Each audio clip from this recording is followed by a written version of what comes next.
தமிழ் தேசியத்தின் ஒற்றை நம்பிக்கை, வஞ்சிக்கப்பட்ட தமிழர்களுக்கு வாழ்வளிக்க வந்த அண்ணன் சீமான் இப்பொழுது உங்கள் முன்னிலையில்.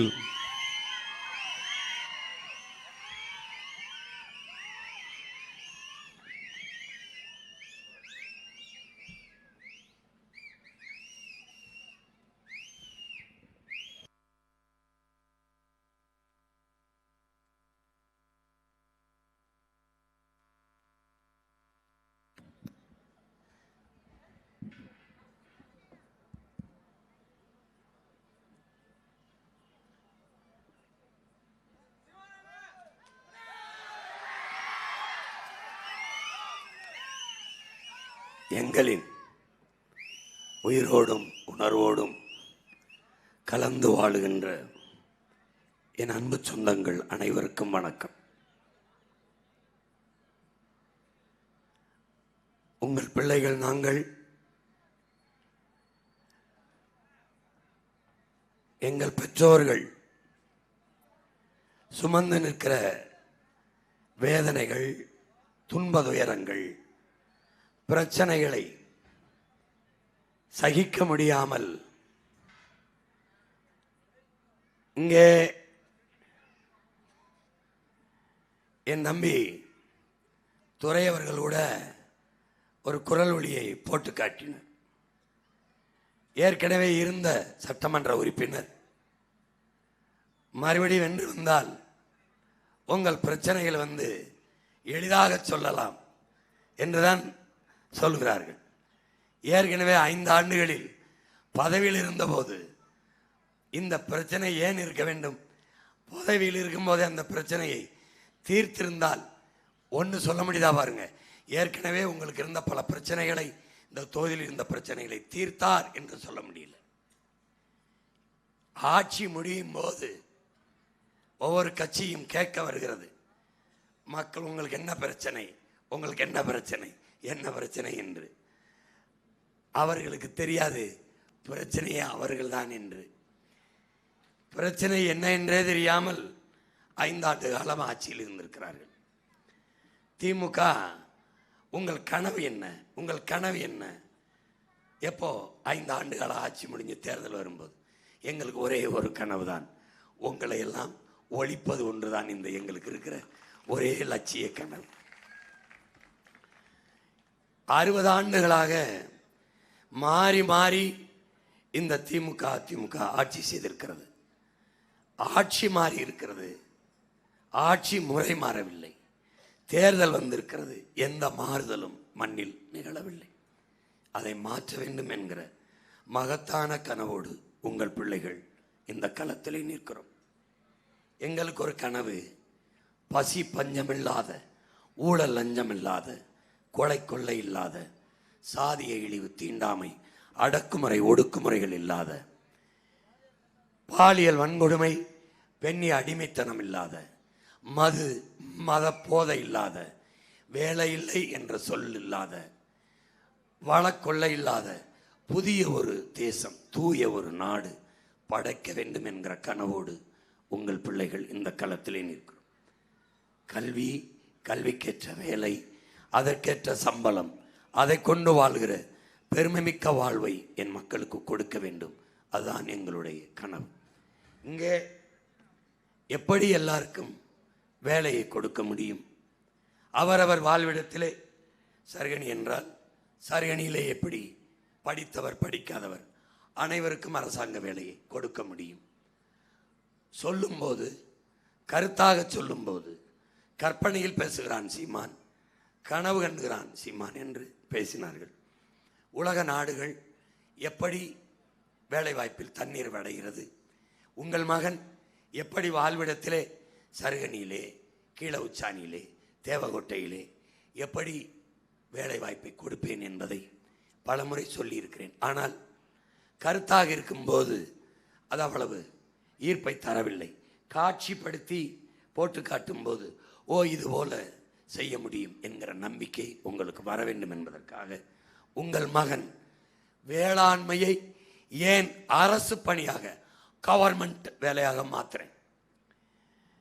இங்கே விலங்கியல் மருத்துவர் வெட்டினரி டாக்டர் இருக்கார், ஆடு மாடுகளுக்கு கோழிக்கு ஊசி போடுற டாக்டர். அவர் கவர்மெண்ட் வேலையாக இருக்கிறார், அரசு வேலை. ஆடு மாட்டுக்கு ஊசி போடுறவர் கவர்மெண்ட் வேலையாக இருக்கும்போது ஆடு மாடு வளர்க்கிற அண்ணன் தம்பி கவர்மெண்ட் வேலையாக இருக்கக்கூடாதா? டாஸ்மார்க் கடை, டாஸ்மார்க் கவர்மெண்ட் நடத்துது. டாஸ்மார்க் கடையில் வேலை செய்கிற என் அண்ணனும் தம்பியும் எம்எஸ்சி எம்பிஏ பிபிஏ படிச்சுட்டு டாஸ்மார்க் கடையில் சாராயம் ஊற்றி கொடுக்குறான். சாராயம் ஊற்றி கொடுத்து என் மக்களை சாகடிச்சு என் அக்கா தங்கச்சி தாலியே இருக்கிறது கவர்மெண்ட் வேலையாக இருக்கும்போது உலகத்துக்கு சாப்பாடு போடுற விவசாயி ஏன் கவர்மெண்ட் வேலையாக இருக்கக்கூடாது? ஆய்வு சமூகம் சிந்திக்கணும். உன் மகன் உன் உடன் பிறந்தவன் எப்படி அரசு பணியை ஏன் வேளாண்மை அரசு பணியாக மாற்றுகிறேன் என்பதற்கு சான்றாக இந்த காணொளியை உங்கள் கண் முன்னால் விரிக்கிறேன்.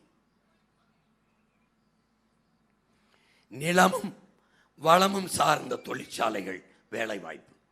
நிலமும் வளமும் என்றால் வாழ்விடத்திலே வேலை வாய்ப்பை என்னால் கொடுக்க முடியும். எப்படி செய்கிறேன் என்று பாருங்கள். மாடு, இது எரும மாடு. உலகத்தில் மக்கள் விரும்பி சாப்பிட்ற கறி எரும மாட்டு கறி தான். மக்கள் அதிகமாக பயன்படுத்துகிற கறி பால் எரும மாட்டு பால் தான். இந்தியா அதிகமாக மாட்டுக்கறியில் தான் ஏற்றுமதி செய்து வருவாய் ஈட்டுது, எரும மாட்டுக்கறி தான். நாம் கருப்பாக இருக்கிறனால அதை மதிக்கிறது இல்லை. எந்த கடவுள் நம்ம கடவுள் வெள்ளையாக இருந்திருக்கு? எல்லாம் கருப்பாக தான் இருக்கும், கருப்பாக தான் இருக்கும். கருப்பாக இருக்கிற கரும்பில் இருந்தால் அவ்வளவு இனிப்பாக இருக்கிற சர்க்கரை வருது. உங்களுக்கு தெரியும், கருப்பு தான் அழகு, காரம்தான் ருசி. வெள்ளை என்பது நிறம், அழகல்ல. ஆங்கிலம் என்பது மொழி, அறிவல்ல. இந்த அடிப்படையை என் தம்பி தங்கில் புரிந்துக்கணும். எரும மாட்டு பண்ணை எங்கே வைக்கிறேன்? இந்த சருகணியில் வைக்கிறேன். எத்தனை ஏக்கர்? விளைச்சலுக்கு பயன்படாத நிலத்தை எடுக்கிறேன். அப்படியே இருந்தாலும் நிலத்தை என் மக்கள்கிட்ட குத்தகைக்கு எடுக்கிறேன். குத்தகைக்கு எடுத்து 25 ஆண்டுக்கு லீஸுக்கு எடுக்கிறேன். நிலம் உரிமை பட்டா அவங்களுக்கு இருக்கும், தொகையை கொடுத்துருவேன். இல்லைன்னா அந்த நில உரிமையாளர் 10 ஏக்கரை தர்றாருன்னா பங்குதாரர் ஆயிடலாம், அரசோட முதலாளி ஆயிடலாம். அதில் வர்ற வருமானத்தில் முதலீட்டில் மாதம் மாதம் உங்களுக்கு லாபத்தை பிரித்து கொடுத்துரும் தமிழ்நாடு அரசு. யார் அரசு? நம்ம அரசு. இப்போது மாட்டு பண்ணை, பனை ஓலை, தென்னை நாறு, வாழை, வாழையிலிருந்து தொழிற்சாலை. உங்களுக்கு நம்ப முடியுதா? கைத்து கட்டில் 1 லட்சம் ரூபா அமெரிக்காவில், கருப்பட்டி 1 கிலோ 1000 ரூபா. இங்கே பாருங்க, உணவு என்பது உலக உயிர்களின் உயிர் தேவை, உணவு தேவை.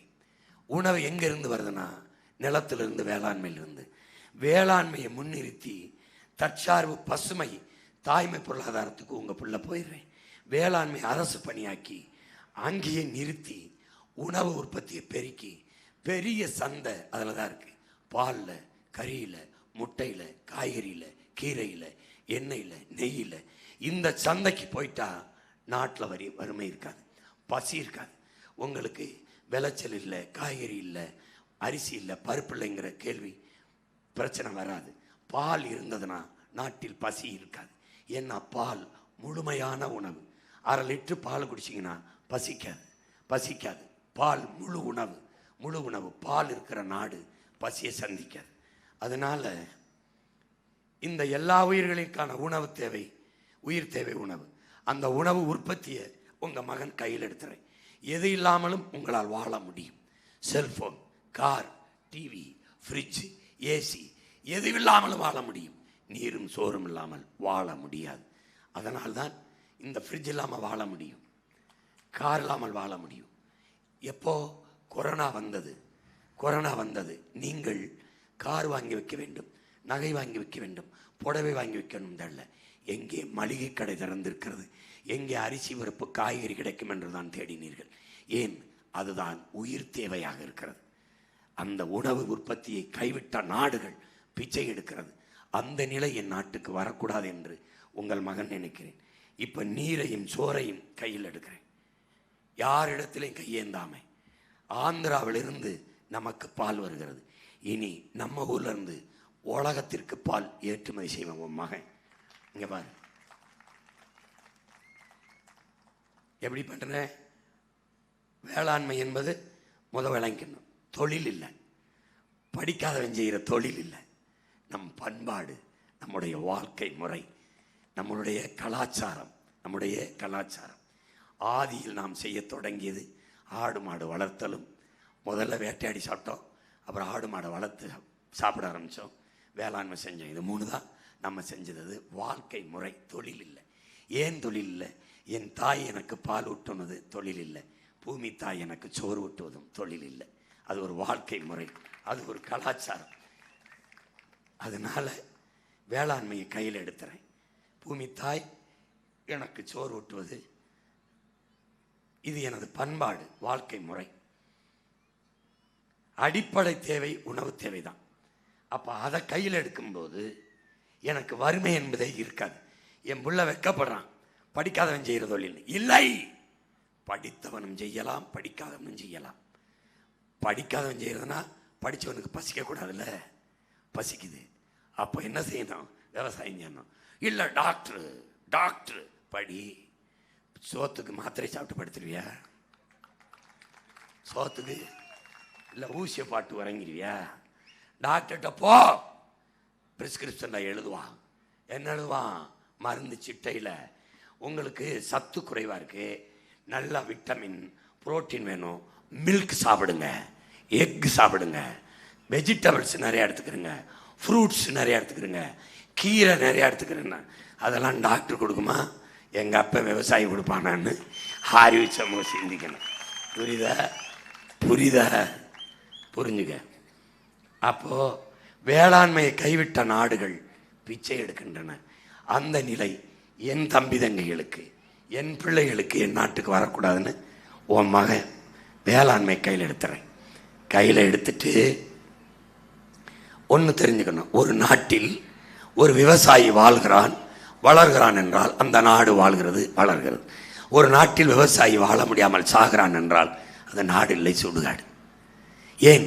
இன்னைக்கு அவன் சாகிறான் செய்தி, நாளைக்கு நீ சோர்லாம சாக போற, அதுக்கு முன்னறிவிப்பு, எச்சரிக்கை. இந்த செய்தி சருகனில் இருக்கிற என் சொந்தங்களுக்கு இல்லை, உலகம் முறா வாழ்கிற என் மக்களுக்கு போட்டு காட்டுறேன். இங்கே இருந்து பார்க்குற எல்லாருக்கும் தான். காரைக்குடி தொகுதிக்கு மட்டும் இல்லை, ஒவ்வொரு தமிழ் குடிகளுக்கும் இது செய்தி. இது செய்தி ஒரு ஓரத்தில் இங்கிருந்து நாம் போடுறது உலகத்தமிழ் பேரினத்திற்கு.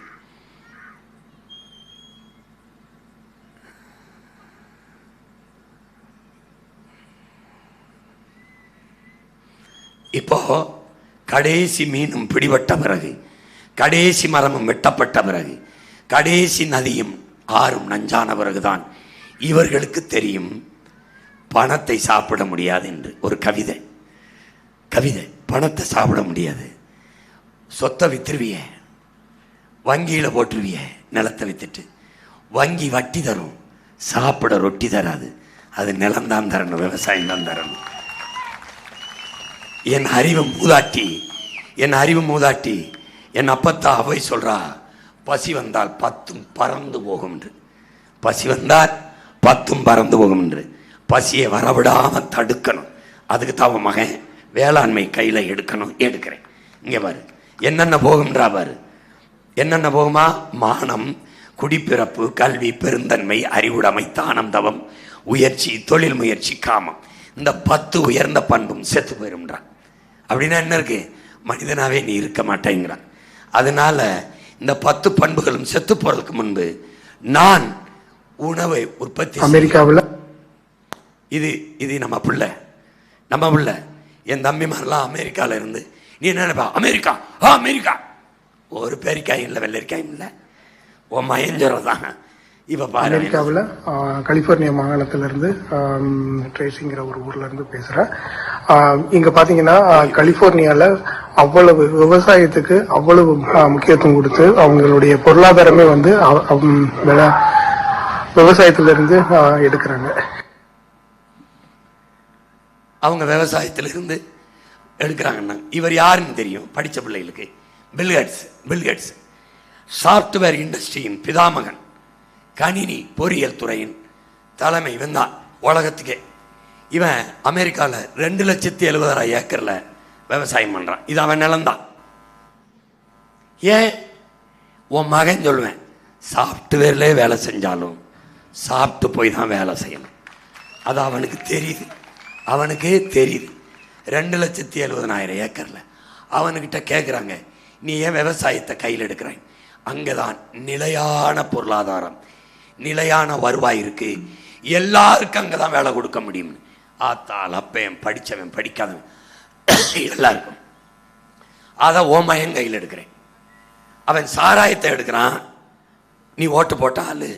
நான் விவசாயத்தை எடுக்கிறேன்.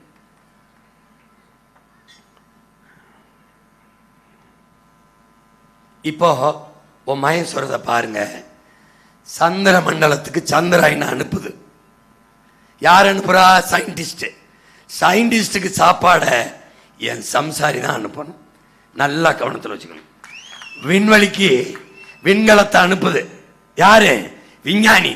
விஞ்ஞானிக்கு சாப்பாடு என் விவசாயி தான் அனுப்பணும். இதை கவனத்தில் வச்சுக்கிட்டீங்கன்னா விவசாயத்தின் மதிப்பு தெரியும். இந்த விவசாயத்தை உலகத்தில் எவனுமே பாட முடியாது. அப்படி பாடுறான் யாரு? நம்முடைய வள்ளுவ பெருமகனார். உழுதுண்டு வாழ்வாரை வாழ்வார், மற்றெல்லாம் தொழுதுண்டு பின் செல்பவர். சுழந்து மேற்பின்னது உலகம், அதனால் உழந்து முழவே தலை. உழுவார் உலகிற்காணி, அக்தாற்றாது எழுவாரை எல்லாம் பொறுத்து. உழவினார் கைமடங்கின் இல்லை, விளைவதும் மிட்டேம் என்பார்க்கும் நிலை. ஒன்றுமே வேணாம், மண்ணாசை பொன்னாசை மக்களாசை எதுவுமே. நான் சன்னியாசம் வாங்கி போனேன், சாமியார் கூட வாழ முடியாது. விவசாயி கைமடங்கி படுத்துட்டான்னா. இருந்தோம்பி இல்வாழ்வதெல்லாம் விருந்தோம்பி வேளாண்மை செய்தல் பொருட்டு என்று உழவின் பெருமையை நம்முடைய மூதாதை பாடித்தந்தான். உங்கள் பிள்ளைகள் என்ன முழக்கத்தை முன்வைக்கிறோம்? உழவு இல்லை என்றால் உணவு இல்லை, உணவு இல்லை என்றால் உயிர்கள் இல்லை, உயிர்கள் இல்லை என்றால் உலகம் இல்லை. உழவை மீட்போம், உலகை காப்போம் என்ற நோக்கில் தான் இந்த தேர்தலை சந்திக்கிறோம். இந்த விவசாயத்தை கையில் எடுக்கிறோம். என் பிள்ளைகளுக்கு ஒரு நோய் இருக்கு. என் ஆத்தாளப்பனுக்கு காசுனாலும் கவர்மெண்ட் காசு, அரைக்காசுனால அரசாங்க காசு. அவங்களுக்கு தெரியல இந்த காசு அரைக்காசும் அரசாங்கத்துக்கு நம்ம தான் கொடுக்குறோன்னு. இப்போ அந்த நோயை ஒழிக்கிறேன்.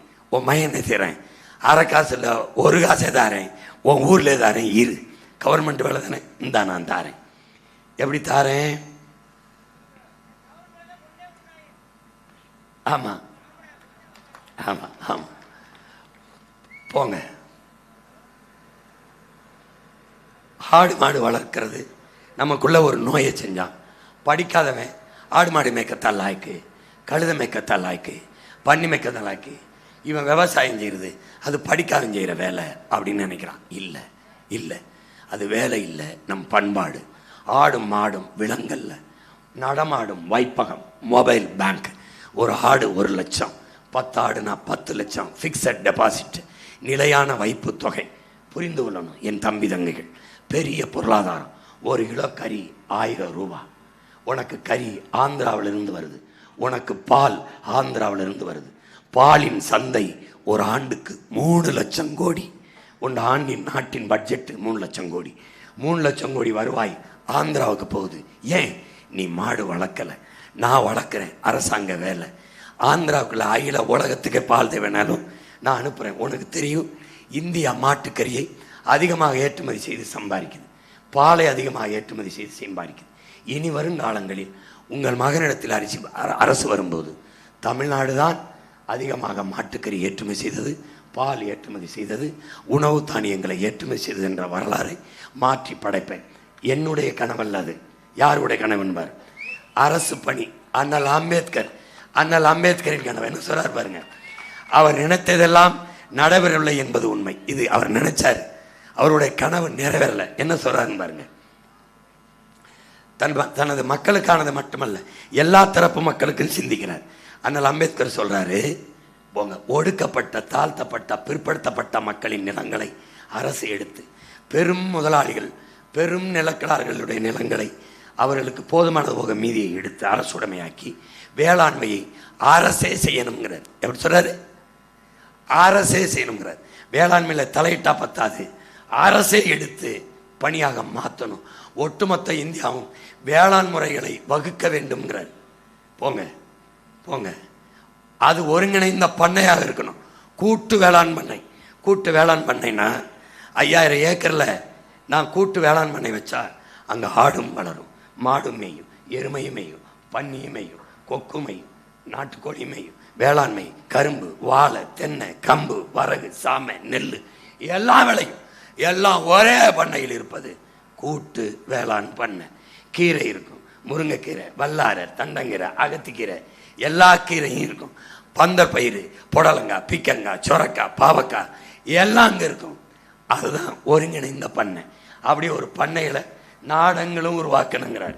நிலங்களை அனைவருக்கும் சமமாக வழங்கணுங்கிறார். பாருங்க, விவசாய நிலங்களில் இருந்து கிடைக்கும் அறுவடையை பெரிய தொழிற்சாலை, அதுதான் உன் மயஞ்சொரை. நிலமும் வளமும் சார்ந்த தொழிற்சாலை, வேலை வாய்ப்பு, வளர்ச்சி. இப்போ உதாரணமாக 1000 ஏக்கரில் தக்காளி போடுறேன்னா அங்கே தொழிற்சாலை கட்டுறேன். பெரிய மாளிகை கட்டடம் இல்லை, சீட்டில் கட்டியிருக்கேன் பாரு, சீட்டு. கீழே ஃபால் சீலிங் போட்டு தர்மாக்கோல்ல ஏசியை போட்டு விட்டுருவேன். இங்கே என்ன பண்ணணும், குளிரூட்டப்பட்ட பதக்கிடங்குகளை சேமிப்பு கிடங்கு வச்சுக்குவேன். கத்திரிக்காய், தக்காளி, மாங்காய், முருங்கைக்காய், வெண்டைக்காய் எல்லாத்தையும் கெட்டு போக விடாமல் குளிரூட்டப்பட்ட பதப்படுத்த கிடங்குகளை சேமிப்பேன். அங்கே அரசு வேலை.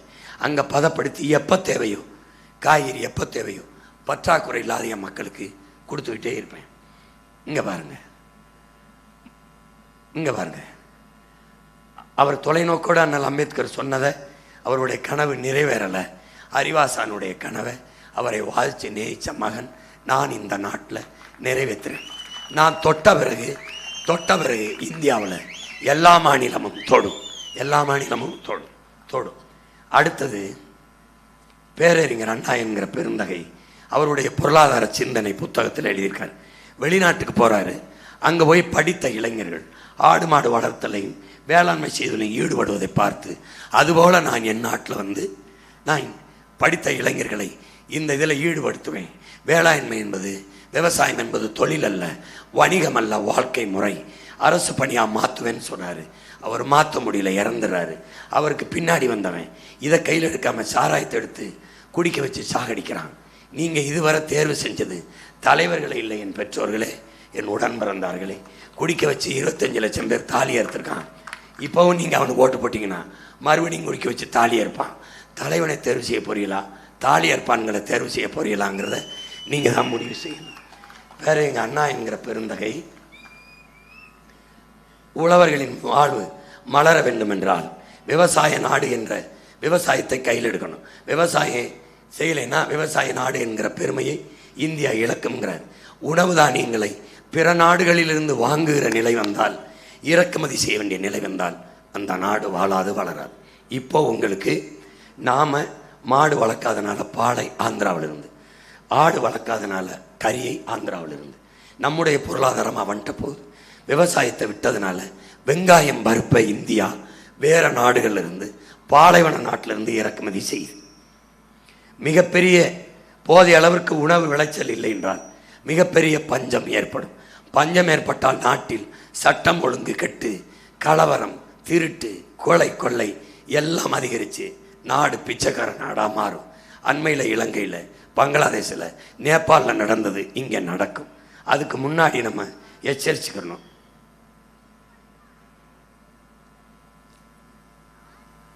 அதனால தான் ரெண்டாவது, அத்தியாவசிய உணவுப் பொருளை அதிக விலை கொடுத்து வாங்க வேண்டிய அரிசி 200 ரூபா.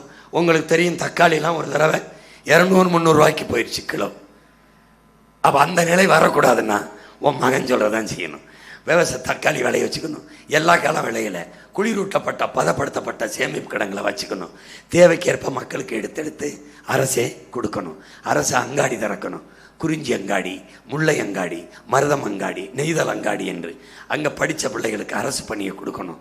அங்கே சேமிப்பு கிடங்களை இருந்து கிழங்கு, முட்டைக்கோசு, எல்லாத்தையும் பதப்படுத்தி வச்ச கிடங்கிலிருந்து வந்து விளையாத காலங்களில் முறையாக என் மக்களுக்கு அதை விநியோகம் செய்யணும்.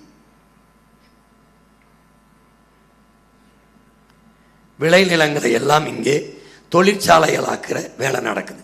சிப்காட்டுக்கு 2000 ஏக்கர் இந்த சூரிய ஒளி மின் பூங்காவுக்கு இந்த மாதிரி பறிக்கிறதுனால இதில் வேலை வாய்ப்பு வளர்ச்சிங்கிறான்.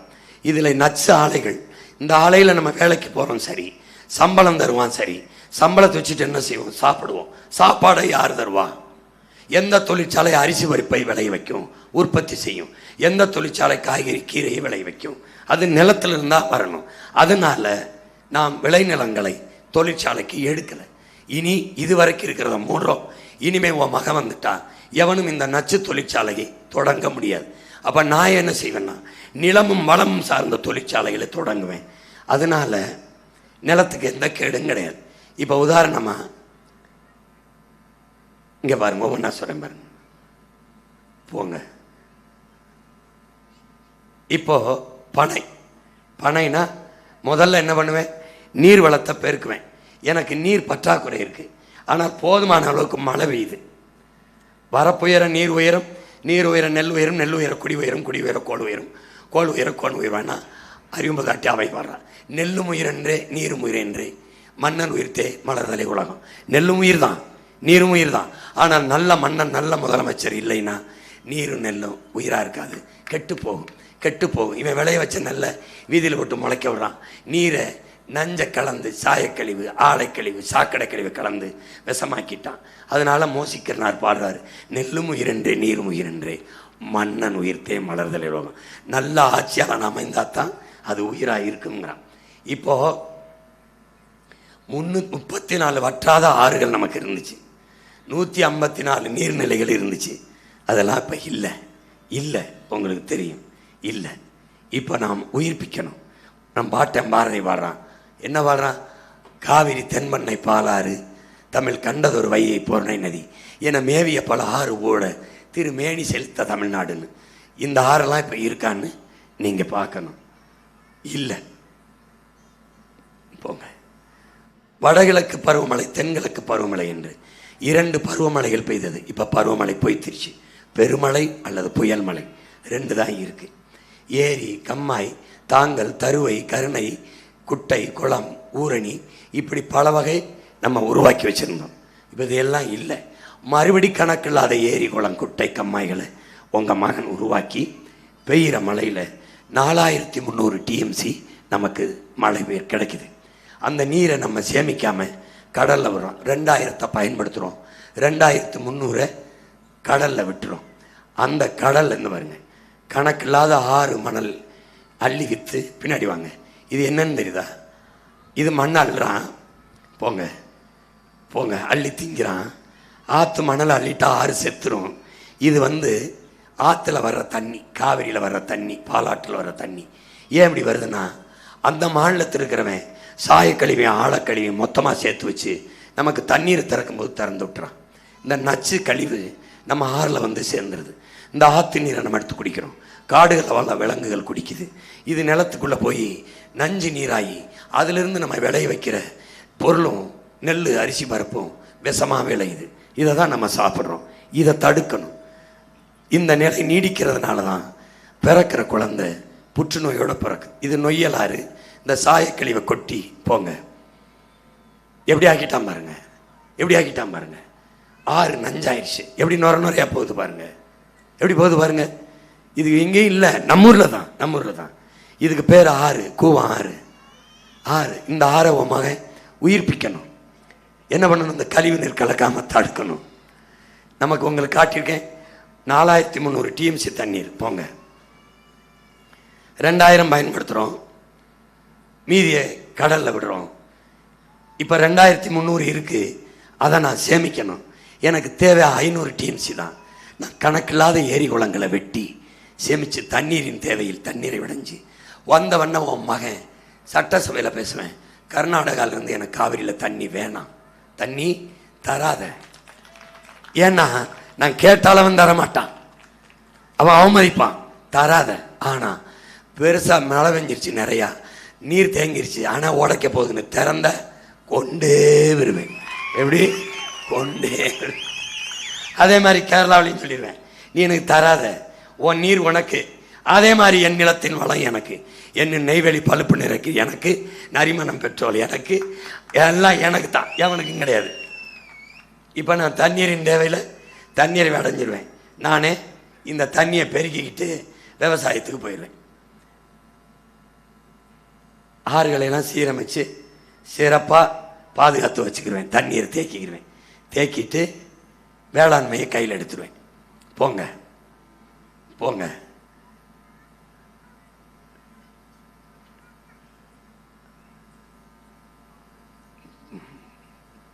ஏதாவது ஏரி குளங்களை ஆக்கிரமிச்சு வீடு கட்டிட்டா விட்டுருவேன், மன்னிச்சிருவேன். நான் ஆக்கிரமிக்க விட்டவன் குற்றவாளி. இனிமே யாரும் ஆக்கிரமிக்க முடியாது. உட்கார்ந்துருக்கவன் யாருன்னு பார்த்து செய்யணும். இது பாருங்க, பின்னாடி வாங்க. ஆக்கிரமிப்புகளை அகற்றுங்கிற பேரில் என் ஆத்தால போய் வாழ்ந்த வீட்டை இடித்தான். இடிக்கும்போது நின்று தடுத்து அந்த வீடை உரிமைகளுக்கு பெற்றுக் கொடுத்த மகன் ஓ மகன்தான். போங்க. என்னை தாண்டி கலெக்டருக்கு எனக்கு விவாதம் நடக்குது. சார் நாங்கள் என்ன சார் பண்ணுறது நீதிமன்றம்? நான் கேட்டேன், இது ஏரி ஆக்கிரமிப்புன்னு இடிக்க வரீங்க, கடற்கரை ஆக்கிரமிப்பில் கல்லறை நான் இருக்கு, இதை இடிக்க சொன்ன நீதிமன்றம், அங்கே புதைக்க சொன்னது அதே நீதிமன்றம், அப்போ இதை எப்படி எடுத்துக்கிறதுன்னு கேட்டேன். சாரி சார் போயிட்டாப்ல. போங்க.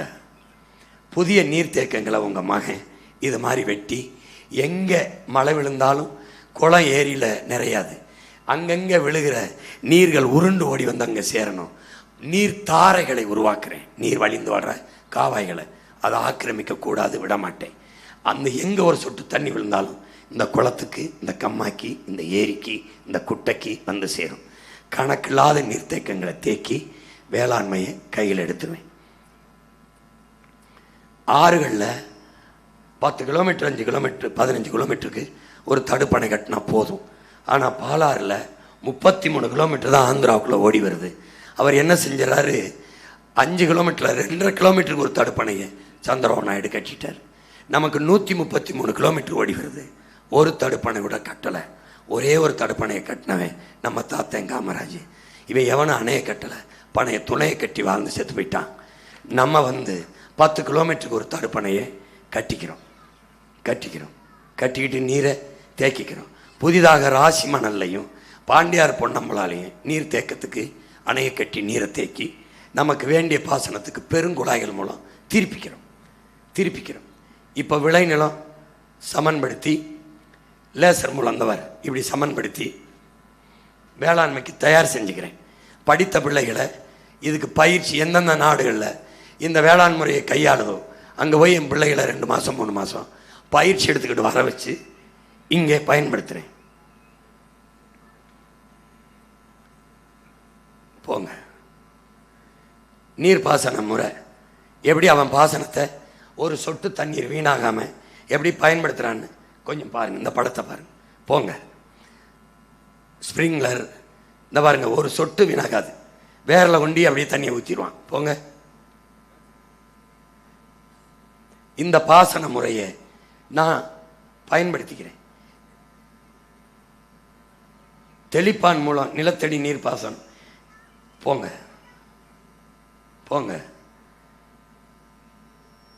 பெரிய நிலப்பரப்புகளில் இந்த பாருங்க, இந்த மாதிரி இந்த பைப் என்ன பண்ணும், இந்த வீசு பாருங்க, அப்படியே வந்து தண்ணீரை பீச்சிக்கிட்டு வரும். இது என்ன ஆகுதுன்னா, தண்ணி வீணாகாம 50 விழுக்காட்டுக்கு மேலே நீரை சேமிக்குது இந்த பாசன முறை. போங்க. இப்போ என்ன பண்ணுறேன், இப்போ தான் மயம் சொன்னதுக்கு வரேன். நிலமும் வளமும் சார்ந்த தொழிற்சாலைக்கு வரேன். இப்போ மாட்டு பண்ணை போடுறேன். எங்கே போடுறேன்? சருகணியிலே போடுறேன். 200-300 ஏக்கரில் போடுறேன். போட்டு 100 ஏக்கருக்கு 10 ஏக்கரை குளத்தை வெட்டிக்கிறேன். தண்ணி புல்லை வளர்த்துறேன். தீவனம் அது மாடு எதை திங்கும், வாகை அகத்தி எல்லா தீவனத்தையும் வளர்த்துறேன். அதுவே மேயும். நீ போய் மேய்க்க வேண்டியதில்லை. குளிரூட்டப்பட்ட கண்ணாடி அறைக்கிலிருந்து நீ பார்த்துக்கிட்டு இருந்தால் போதும். இங்கே பாரு, என்ன பண்ணுவேம்மா, இந்த நிலத்தை 3 பயன்பாட்டுக்கு மகன் எடுத்துக்கிறேன். பின்னாடி வா, கொஞ்சம் வா. சூரிய ஒளியில் இந்த காற்றாலையில் மின்சாரம் தயாரிக்கும், மாடு கீழே மேய்ஞ்சிக்கிட்டு இருக்கும். அடுத்து சூரிய ஒளியில் மின்தகடு, மாடு கீழே நின்றுக்கிட்டு இருக்கு, கீழே புல் இருக்கும், மேயும். 3 பயன்பாடு. சூரிய ஒளியில் மின்சாரம், காற்றில் மின்சாரம், என் மாடு ஆடும் மேயும். விளங்குதா? அங்கே குளம், அதில் மீன் வளர்ப்பேன். இந்த மாடு போய் தங்குறதுக்கு இந்த மாதிரி சூரிய ஒளி தகடில் கூரையை கட்டிடுவேன். கொட்டான்னு சொல்கிறோம்ல, கட்டிடுவேன். இங்கே குளத்தில் மீனை வளர்த்துறேன். மாட்டிலிருந்து பால், கால்நடைக்கு மருத்துவமனை இங்கே கட்டிடுறேன். அந்த இடத்துல அவருக்கு வீடு கொடுத்துட்றேன் கால்நடை மருத்துவருக்கு. இந்த மாட்டில் இருந்து பால் எடுத்து தொழிற்சாலை கொண்டு வரேன். தொழிற்சாலை இப்படி தான், இந்த சீட்டில் மேலே குளிரோட்டப்பட்டு குளிர் வச்சிடுறேன். பாலாடை கட்டி தயிர், வெண்ணெய், சீஸ் எல்லாம் தயாரிக்கிறேன். படித்த பிள்ளைகள் அதில் வேலை செய்கிறாங்க. படிக்காத பிள்ளை பாலை கறந்து கொடுக்குறான். எத்தனை லட்சம் லிட்ரு பால் கறந்தேன் படித்த பிள்ளை அந்த கணக்கிடுறான். அப்போ 2 பேருக்கும் ஒரே இடத்துல வேலை வந்துடுது, கவர்மெண்ட் வேலை. நீ பாலை போய் இப்படி பீச்சிக்கிட்டு இருக்க வேண்டியதில்லை. ஒவ்வொரு நாடும் எப்படி செய்யுதுன்னு காட்டியிருக்கேன் பாரு. அமெரிக்கா, ஆஸ்திரேலியா, அனைவருக்கும் அரசு வேலை கொடுத்துறேன், படித்தவன் படிக்காத அனைவருக்கும். இந்த கண்காணிப்பு கருவியை வச்சிடறேன் பண்ணையில். குளிரூட்டப்பட்ட அறையில் இருந்து மேலே கண்காணிப்பு கோபுரம், அங்கேருந்து பார்க்கணும். இன்ப சுற்றுலான்னு வைக்கிறேன், இயற்கை சுற்றுலான்னு. நீ குடும்பத்தோடு வந்து என் பண்ணையை சுற்றி பார்க்கலாம், ஹெலிகாப்டர் கொடுப்பேன், சுற்றி பார்க்கலாம். ஆனால் சேட்டை பண்ணக்கூடாது, சேட்டை பண்ணக்கூடாது. உள் பக்கத்தில் துணை காவல் நிலையம் வச்சு தூக்கி உள்ளே வச்சு வெளுத்து விட்டுருவேன். சேட்டை பண்ணக்கூடாது. ஓ, எருமை பண்ணை வைப்பேன், எருமை பண்ணை. எருமை பண்ணையே அதே தான். எருமை மாட்டு சாணி, பசுமாட்டு சாணியை, ஆட்டு புழுக்க எல்லாத்தையும் எடுத்துக்கிட்டு போவேன். கோழி, கழுதை எல்லாம் வளர்ப்பேன். இந்த பண்ணையிலேருந்து வர கழிவை எடுத்து சருகணியிலே ஒரு பெரிய உரக்கிடங்கு போடுவேன். உரக்கிடங்கை போட்டு அதில் மக்க வச்சு அதிலிருந்து மீத்தேன் எடுப்பேன். உன் கேஸ் சிலிண்டர் நீ இந்த இலவச சிலிண்டர் தர மாட்டேன், ஓசியாக தர மாட்டேன், காசுக்கு தருவேன். உற்பத்தி ஆகிற செலவை எடுத்துக்கிட்டு தடை இல்லாமல் ஒவ்வொரு வீட்டுக்கும் தருவேன், சிலிண்டர் தருவேன். கழுத பால் தான் உலகத்தில் விலை உயர்ந்தது உனக்கு சொல்லிட்டேன். 1 லிட்டரு பால் 7000. கழுதையிலிருந்து வர்ற சீஸ் தான், பாலாடை கட்டி தான் அதிக விலை உயர்ந்தது. போங்க. பண்ண வாத்து கறி விரும்பி எல்லாரும் உண்கிறாங்க. வாத்து கறியை நம்ம ஏற்றுமதி செய்யலாம். இயற்கை எரிகாற்று நான் சொன்னல, மீத்தேன் எப்படி பயோகேஸ் தயாரிக்கிறேன். பூமியை மீத்தேன் எடுக்க தோண்ட விட மாட்டேன். இதிலிருந்து இந்த மாதிரி ட்ரக்கை வச்சு கழிவை எடுத்துக்கிட்டு போய் இந்த சாணத்தை எடுத்துக்கொண்டு குப்பை கடங்களை கொட்ட. நாட் நீட் எஜுகேஷன், படித்தவன் தேவையில்லை. எப்படி இயற்கை எரிகாற்றை தயாரிக்கிறேன் பாரு. தயாரித்து போ, சிலிண்டரில் அடைச்சி ட்ரக்கில் கொண்டு வந்து உனக்கு கொடுத்துருவேன். அதை எடுத்துட்டு மிச்சம் இருக்கும் மாட்டு கழிவு, ஆட்டுக்கழிவு, அதை என் வேளாண் பண்ணைக்கு உரமாக எடுத்துக்கிட்டு போயிடுவேன்.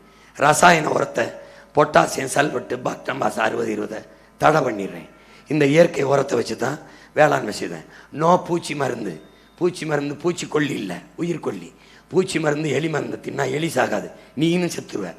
அப்படின்னா அது உயிர்கொல்லி. அதனால் பூச்சியை அடித்து பூச்சி மருந்து எடுத்து விஷத்தை விளைவிக்க நான் தயாராக இல்லை.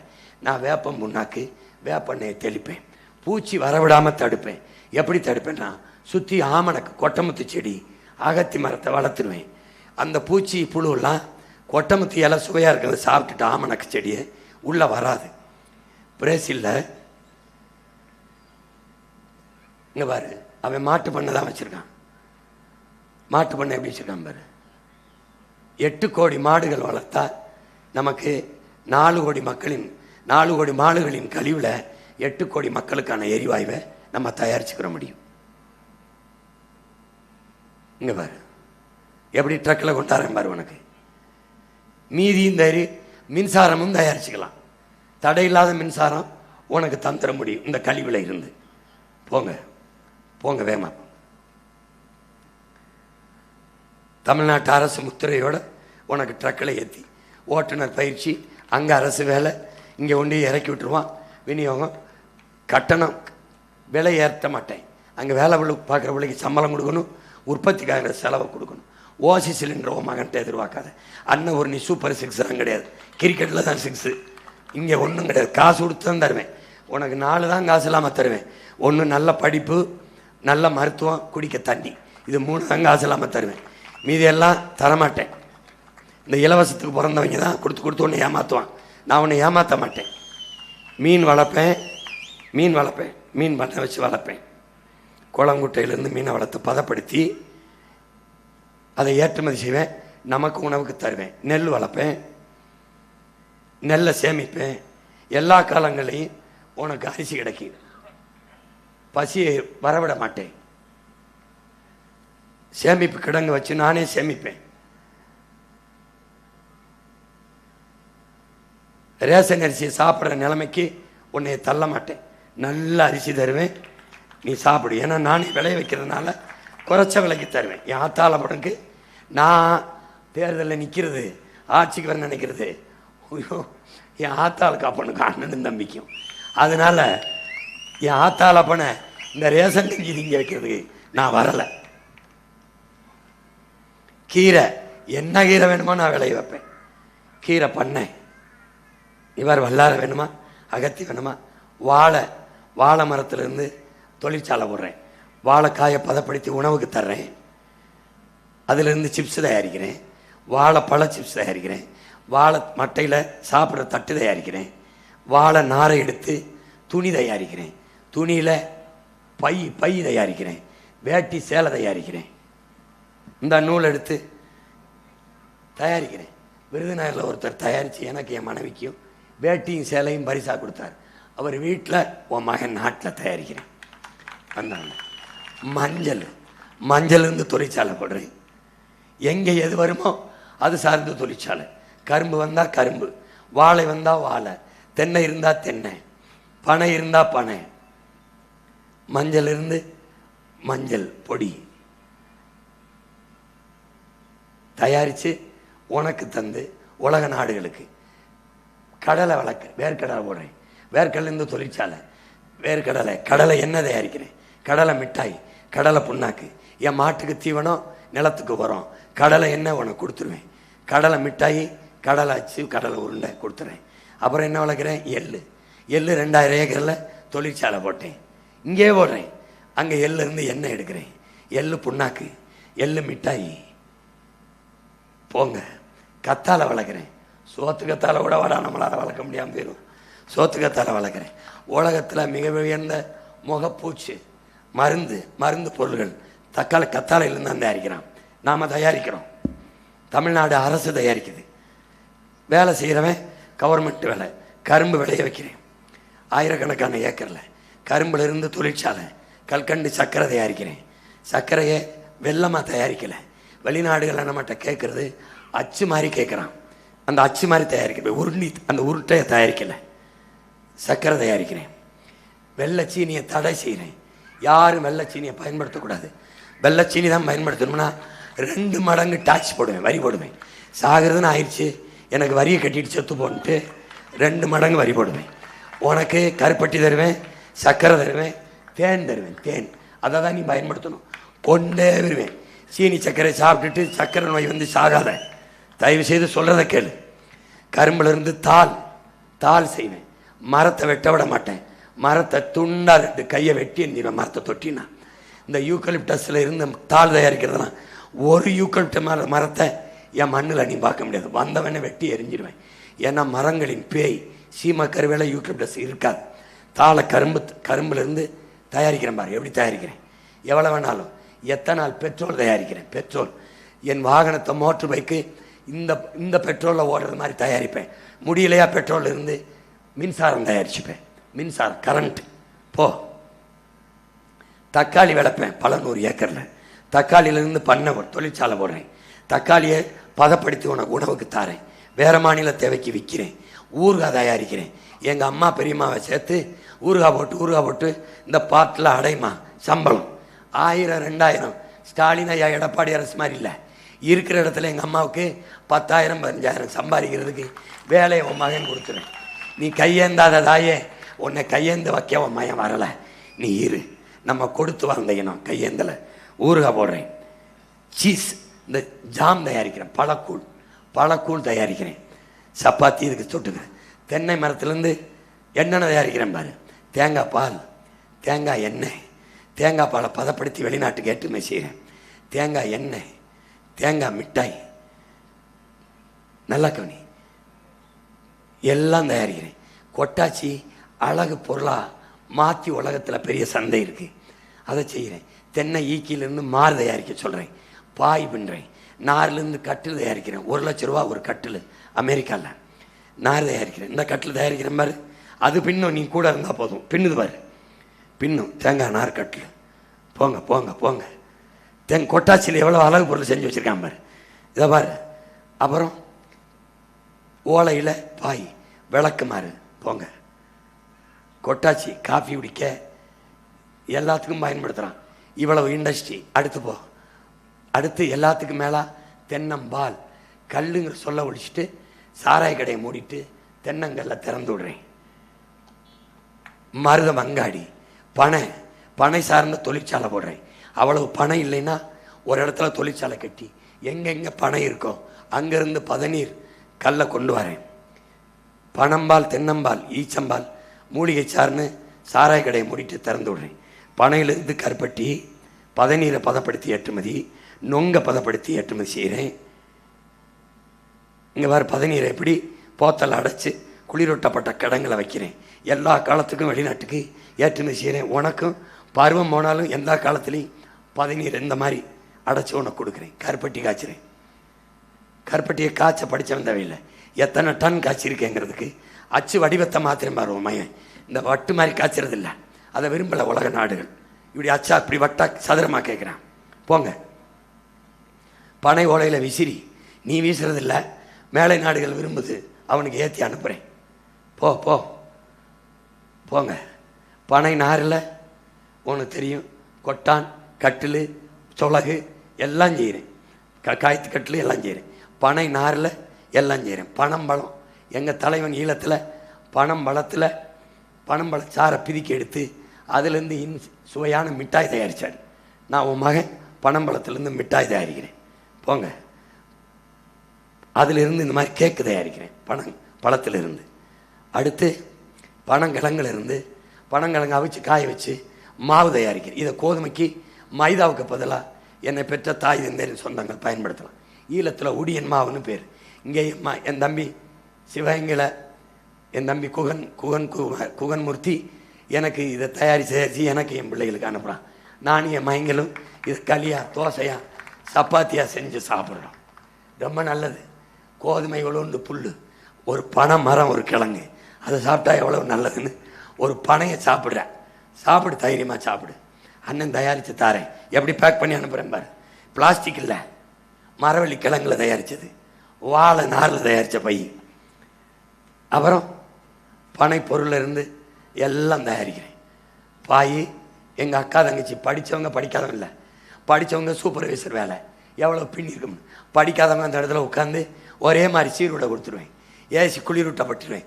வேண்டு போட்டுருவேன். உனக்கு எல்லாருக்கும் 3 கிலோமீட்டர் தொழிற்சாலைன்னா சைக்கிள் கொடுத்துருவேன். ஓட்டை கற்றுக் கொடுத்துருவேன். நீ வந்து சைக்கிளை ஓட்டிட்டு வந்து சம்பளத்தை வாங்கிட்டே இருக்கலாம். நானே விவசாயம் செய்வேன். காய்கறி இல்லை, அரிசி இல்லை, பால் இல்லை, முட்டை இல்லை, ஒரு பஞ்சம் இல்லை. நல்லா வாழு. ஒன்றே ஒன்று செய், உன் மகனுக்கு ஓட்டை போட்டு ஜெயிக்க வச்சிரு. ஒன்றும் செய்யாத. பனை ஓலையில் பெட்டி. இது பாரு, பனையிலிருந்து ஒயின் திராட்சையிலேருந்து தான் ஒயின் நினைக்காத. பனையிலேருந்து பதநீர்லேருந்து மதிப்பு கொட்டி ஒயின் செஞ்சிடறேன். 5500 ரூபா இந்த போத்தல். நீ குடி, இது கெடுதி இல்லை. டாஸ்மார்க் இருக்குல்ல, ரம்மு விஸ்கி இருக்குல்ல, அதை விட இது நல்லது தான். ஃபார்ம் ஒயின் மேலை நாடுகளில் விற்கிது. மரவள்ளி கிழங்குலேருந்து தயாரிக்கிறேன். மரவள்ளி கிழங்குலேருந்து பை தயாரிக்கிறேன் பாரு. எப்படி தயாரிக்கிறேன் பாரு. இந்த பாலித்தீனை ஒழிக்கிறேன். பிளாஸ்டிக் பையை ஒழிச்சிட்டு இந்த பையை கொண்டு வந்துடுறேன். போங்க. பை தயாரிக்கிறேன். தயாரித்து வருவார் பை. இந்த பை தரையில் போட்டுனா மக்கி மண்ணோட மண்ணாக போய் உரமாயிரும். ஆனால் அந்த பை மக்காது. அதனால் அதை தடை பண்ணிவிட்டு இதை கொண்டு வரேன். போங்க. இப்போ இது சணல்னு ஒரு பயிர். இந்த சணல் உலகத்தை மிரட்டும். அவ்வளோ பெரிய பணப்பயிர். இது வளர்றதுக்கு 4 மாதம் தான் எடுத்துக்கும். இதில் இருந்து என்னென்ன தயாரிக்கலாம் கற்பனை பண்ணு. பை தயாரிக்கலாம், சாக்கு, கார் தயாரிக்கலாம். காரு நம்ம மணி தான் பாரு, விபத்தை தடுக்கும். வந்து காரு குறைந்த கணத்தில் இருக்கும். கார் தயாரிக்கலாம். பிறகு போங்க. இந்த காற்றாடி இருக்குல்ல, அதை ரெக்க, அது தயாரிக்கலாம். இங்கே பாரு, இந்த பாரு, காற்றாடி நம்ம தயாரிக்கலாம். போங்க. கால் மிதியடி, இந்த கார் மேட்டு, டயல்ஸ் தயாரிக்கலாம். போங்க. டயல்ஸ், வார்னிஷ், நெய்வனம், வீட்டுக்கு அடிக்கணுமா வார்னிஷ் அது தயாரிக்கலாம். நம்மளால் சணல் வளர்க்க முடியாது, எல்லா ஊர்லேயும் வரும், எல்லா ஊர்லேயும் வரும். அங்கே தொழிற்சாலை போட்டு அட்டைப்பெட்டி தயாரிக்கிற தொழிற்சாலை, வார்னிஷ் தயாரிக்கிற தொழிற்சாலை, போங்க போங்க. எத்தனால் மெத்தனால் பயோ டீசல் தயாரிக்க முடியும். அந்த டீசலை நம்ம வாகனத்துக்கு பயன்படுத்தலாம். இல்லைன்னா மின்சாரம் தயாரிக்க முடியும் அதிலிருந்து. போங்க. காகிதம் தயாரிக்கலாம். எப்படி கரும்பு செக்கில் தயாரிச்சணும் அதே மாதிரி இதுலேருந்து காகிதம் தயாரிக்கலாம். இதுலேருந்து காகிதம் தயாரிக்கிறதுனால மரங்களை வெட்ட வேண்டிய அவசியம் இல்லை, மரங்களை அழிக்க வேண்டிய அவசியம் நமக்கு இல்லை. மரம் நம்ம உயிர், மரம் தான் நமக்கு மூச்சு காற்றை தருது. சணல் தண்டிலிருந்து நெகிழி பை, இந்த பை தயாரிச்சிடுறேன். அந்த பைக்கு பதிலாக இந்த பையை நீ பயன்படுத்தணும். சட்டை தயாரிக்கலாம். புற்றுநோய்க்கு மருந்தாகுது, அது மருந்து தயாரிக்க முடியுது. போங்க. இதிலிருந்து வர நூல் சணல் ஆடை ரொம்ப விலை உயர்ந்த ஆடை. இந்த மாதிரி நம்ம பெண்கள் போட்டிருக்கு பாரு, ரொம்ப காஸ்ட்லி. ஒவ்வொன்றும் 50,000 60,000 பாரு. 4,200 ஒரு சுடிதார். இது 5,850 ரூபா. 13,119. இது 9,949 அந்த உடை. இதை நம்ம தயாரிக்க முடியுது இந்த சணல்ல இருந்து. சணலை நம்ம வளர்க்கலாம். 94,481 ரூபா இந்த பேண்ட். இது பாரு. இப்போ காலனி, செருப்பு, ஷூ, ஒரு இடத்துல எத்தனை தொழிற்சாலை வருதுன்னு கற்பனை பண்ணு. ஷூ தயாரிக்கலாம். போங்க 10,141 ரூபா. இது ஒரு ஷூ. இந்த பை பள்ளிக்கூடத்து பிள்ளைக்கு கொண்டு வர பை. அந்த பையில் பிளாஸ்டிக் பை இல்லை. இந்த பை மக்குனா கீழே ஓட்டினா குப்பையை ஆக்கிரும். இங்கே பாரு, இது செங்கல். நீ மலையை போய் வெட்டி இந்த ஆலோஃப்ளக்ஸ் அதெல்லாம் தயாரிக்கக்கூடாது, கொண்டு வருவேன். மலையை வெட்டினா தொலைச்சி போடுவேன். இந்த மாதிரி கல் உனக்கு அறுத்து தந்துடுவேன். இதுலேருந்து நீ வீடு கட்டிக்கலாம். கட்டி காட்டுறேன் பாரு வீடு. அப்போது மலையை போய் மணலுக்கோ கல்லுக்கோன்னு இருக்க வேண்டியதில்லை. இது அப்படியே உன் சட்டையோ பேண்ட்டையோ கீழே ஒட்டினா மக்கி மண்ணோடு மண்ணாகி உரமாயிரும். இது அடுத்து ஏற்களஞ்செடி, அது சணல்லேருந்து வர்ற வேலை வாய்ப்பு. அடுத்து ஏற்களஞ்செடி. போங்க. ஏற்கு பட்டுன்னு இருக்கு, கேள்விப்பட்டிருக்கீங்களா? அதுவும் நம்ம ஊர்ல ரொம்ப நிறையவே தயாரிக்க முடியும். நம்ம ஊர்ல ரோட்டோரங்கள்ல என்ன சொல்றாரு, சருகணியில தயாரிக்கலாம்ங்கிறாரு. நீ நம்ப மாட்டேன்னா அடுத்த பேசுறதெல்லாம் போட. எருக்கஞ்செடி நிறைய விளைஞ்சிருக்கும். இந்த எருக்கஞ்செடியில இருந்து தான் இந்த வேகன் பட்டு தயாரிக்கிறாங்க. நல்ல முதிர்ச்சி அடைந்த எருக்கன் கொம்பு எடுத்துன்னு போயிட்டு தண்ணியில நல்லா 2 நாள் ஊற வைக்கிறாங்க.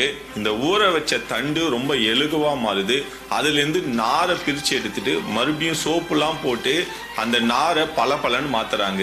இது இப்போ பஞ்சு போல மிருதுவா மாறுது. இந்த பஞ்சை எடுத்து மறுபடியும் நூல் மாதிரி திரிக்கிறாங்க. இந்த நூலு தான் வேகன் பட்டு நூல்னு சொல்றாங்க.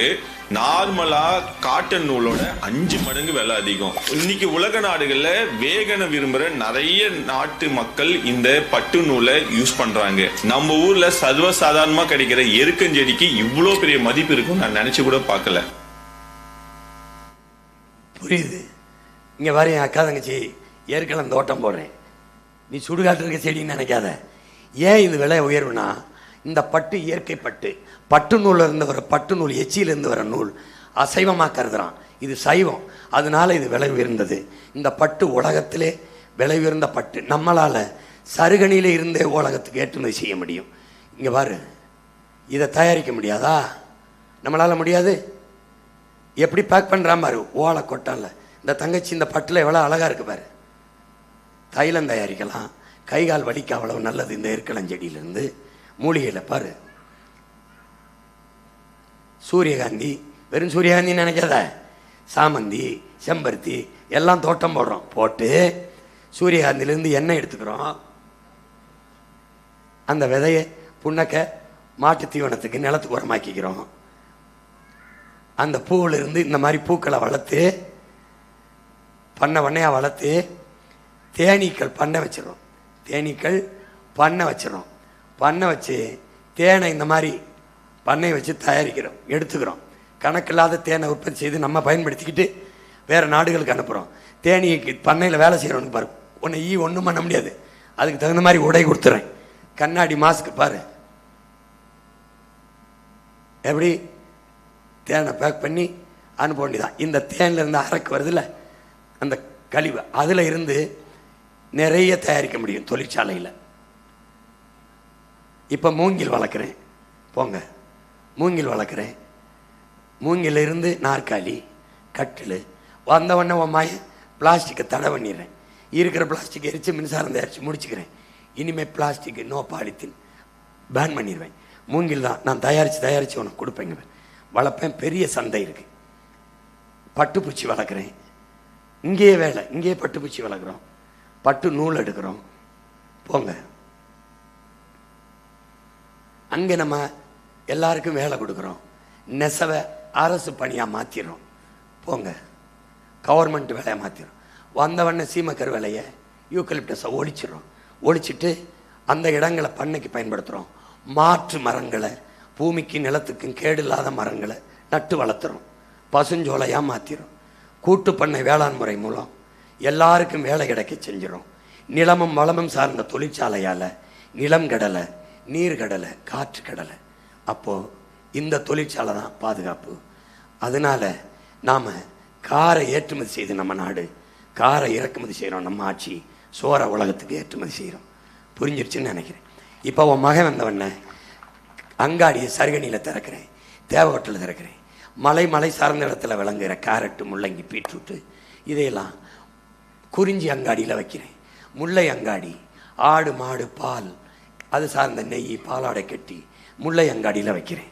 மருதம் அங்காடி, அங்கு காய்கறி, அரிசி, பருப்பு, கீரை அதை மருதம் அங்காடியில் வைக்கிறேன். நெய்தல் அங்காடி, மீன், நண்டு, எறா, சுறா, கருவாடு, இந்த நெத்தில் எல்லாத்தையும் அங்கே விற்கிறேன். நீ ரொம்ப தூரம் தேடி போக வேண்டியதில்லை. எல்லாத்தையும் நஞ்சில்லாத தரமாக என் மக்களுக்கு கொடுத்து, வாழ்விடத்தில் அரசு வேலையை கொடுத்து வாழ வைக்கிறது உன் பிள்ளையின் கனவு. அதனால தான் எல்லாருக்கும் வேலையை கொடுக்க வாய்ப்பு விவசாயத்தில் இருக்கிறதுனால நான் விவசாயத்தை கையில் எடுக்கிறேன். சிற்றூரின் பொருளாதாரத்தை உன் நாடு நகர்ப்புற வளர்ச்சியை கவனத்தில் எடுக்குது. ஸ்மார்ட் சிட்டி என்பது ஸ்மார்ட் வில்லேஜ் இல்லை, நகர்ப்புற வளர்ச்சி என்பது அங்கே நல்ல கல்வி, நல்ல மருத்துவம், வேலை வாய்ப்பு இருக்குங்கிறதுனால கிராமத்தை காலி பண்ணிட்டு என் மக்கள் நகரத்துக்கு போகிறாங்க. நகரங்கள் பிதுங்கி வழியுது, கிராமங்கள் காலியாகுது. இதனால் என்ன சிக்கல்னா, நகரத்தில் வாழுகிற மக்களுக்கான உணவு தேவை கிராமங்கள் இருந்தால் போகணும். பால், முட்டை, காய்கறி, கீரை, அரிசி, பருப்புலாம். அதனால உணவு பஞ்சத்தை சந்திக்குது.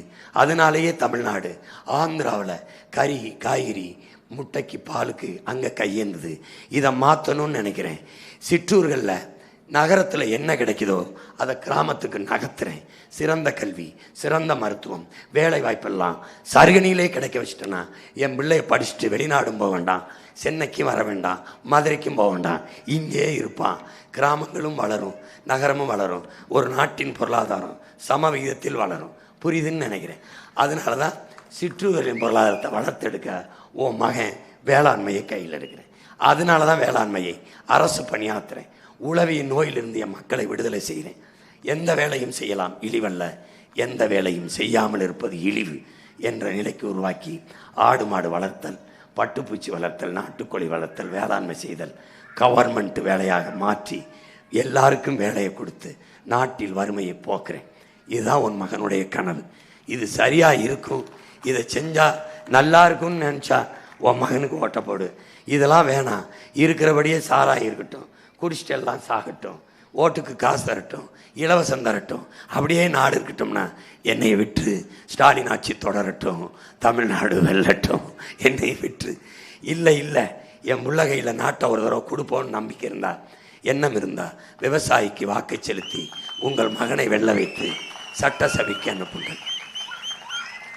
வாக்கை எண்ணும் போது எந்த பகுதியில் அதிக வாக்கு, சருகணியில், கீழே உச்சாணியில், தேவகோட்டையில் போட்டி போடுங்கள், போட்டி போடுங்கள். சீமானுக்கு அதிக வாக்கு சருகணியில் விழுந்தது. மாற்றத்திற்கான சிந்தனை, நல்ல அரசியலுக்கான சிந்தனை, நல்ல ஆட்சி வர வேண்டும் என்ற சிந்தனை சருகணி மக்களுக்கு இருந்தது. என் சின்னத்தில் பார், என் சின்னத்தை காட்டு, என் சின்னத்தை காட்டுப்பா. விவசாயி அவன் கலப்பையை தூக்கி நிற்கிறான். இறைமகன் இயேசு உலக மக்களின் பாவத்தை போக்க சிலுவையை சுமந்தார். ஓ மகன் இந்த கலப்பையை சுமந்து நிற்கிறேன். என் மண்ணின் மக்களின் பசியை போக்க, அவர் பாவத்தை போக்க, ஓ மகன் இந்த மக்களின் பசியை போக்க. தந்தையார் செய்த தச்சு தொழிலையே தமையனும் செய்தாரே, தங்க உழவர்கள் உழுதிட கலப்பைகள் செய்து கொடுத்தாரே. அந்த இறைமகன் இயேசு செய்து கொடுத்த கலப்பை உன் மகனின் தோளில் இருக்கு. இது மண்ணையும் உழும், என் மக்களின் மனத்தையும் உழும். இது உழ வேண்டும் என்றால், நீங்கள் இந்த நாட்டில் நல்ல ஆட்சி மலர வேண்டும் என்றால், மகத்தான கனவை கொண்டிருக்கிற உங்கள் பிள்ளைகளை வெல்ல வையுங்கள். விவசாய சின்னத்திற்கு வாக்களியுங்கள். வருங்கால தலைமுறைக்கு வாழ்வழியுங்கள். புரட்சி எப்போதும் வெல்லும். நம் வெற்றிலை சொல்லும். இலக்கு ஒன்றுதான், இனத்தின் விடுதலை. இனம் ஒன்றாவும் இலக்கை வென்றாவும். தமிழ்தாய் வாழ்க, தலைவர் பிரபாகரன் வாழ்க. நாம் தமிழர்.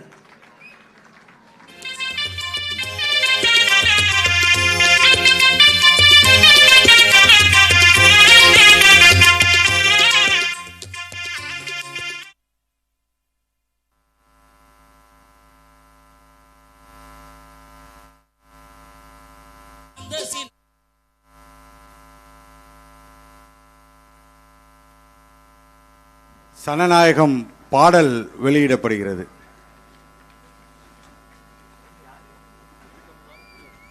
வின் தமிழா சார்பாக வின் தமிழா வினோத் அவர்களின் பாடல் வெளியீடு.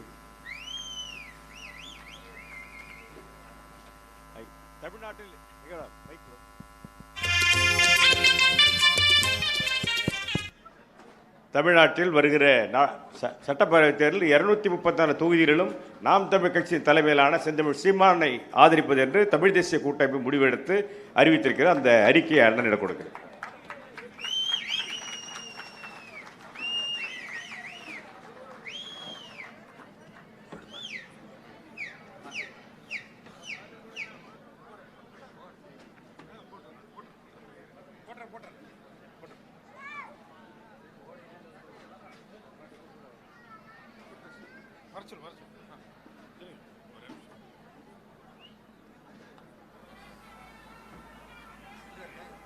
நீயும் நானும் வெவ்வேறு இல்ல, விவசாயி கைப்படாத வேறு இல்ல. நீயும் நானும் வெவ்வேறு இல்ல, விவசாயி கைப்படாத வேறு இல்ல. நீயும் நானும் வெவ்வேறு இல்ல, பழைக்கிறோம் தினமும் விவசாய வேர்வை இல்ல. பூமி சாட்சி பல மூச்சு நின்னு போச்சு வறுமை தலை விரிச்சி ஆட்டம் காட்டுது நடு ரோட்டுல. தலையெழுத்த மாத்த போறோம் நீ போடுற ஓட்டுல. நீயும் நானும் வெவ்வேறு இல்ல, பழைக்கிறோம் தினமும் விவசாய வேர்வை இல்ல. பூமி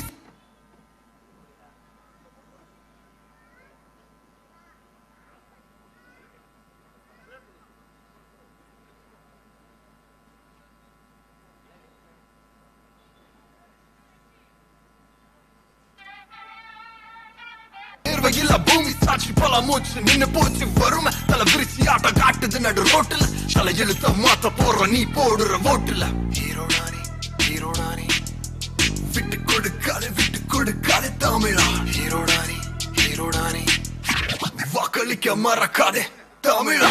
நாம் தமிழர், உனக்குள் இருக்கும் உரிமை தட்டி எழுப்ப நாம் தமிழர். கொடி பறக்க பசுமை எங்கும் பெருக நாம் தமிழர். உனக்குள் இருக்கும் உரிமை தட்டி எழுப்ப நாம் தமிழர். வருங்கால தலைமுறைகளுக்கான உறவு நாம் தமிழர். உனக்குள் இருக்கும் உரிமை தட்டி எழுப்ப நாம் தமிழர். கொடி பறக்க பசுமை எங்கும் பெருக நாம் தமிழர். உனக்குள் இருக்கும் உரிமை தட்டி எழுப்ப நாம் தமிழர். வருங்கால தலைமுறைகளுக்கான உறவு நாம் தமிழர். நாம் தமிழர்.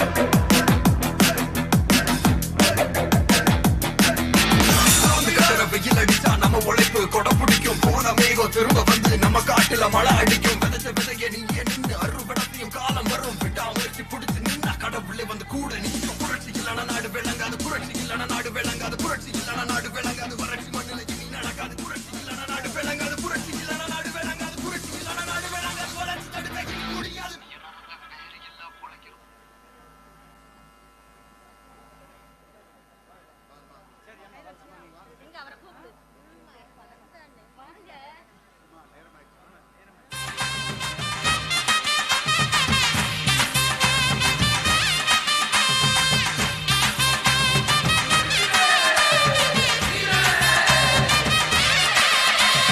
வேட்டைக்கு வேள்பாயும் வேலை வந்தாச்சு.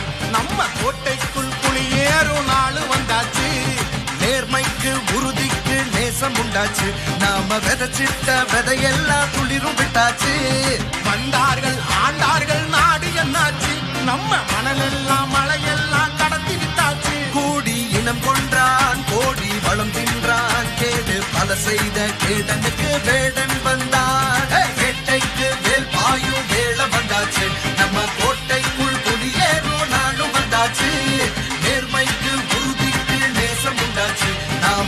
கொண்ட கொள்கைக்கு நாளை நம்மாட்சி.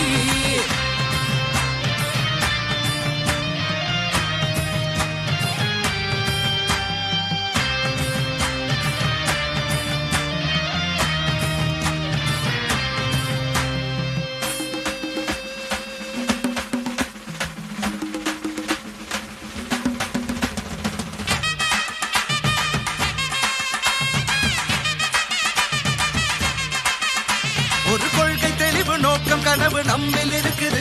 வரும் தலைமுறையின் வாழ்வை என்னும் சிந்தை இருக்குது. பல திட்டம் போட்டு மக்கள் பணத்தை சுரண்டி சேர்க்கவே பெருங்கூட்டணியில் கயவரெல்லாம் கூடி வருவது. நாம் தனித்து எதிர்ப்பதில் பேருறுதி உள்ளது. இம்மண்ணை ஆழ்வது நம் உரிமையாவது. வரியும்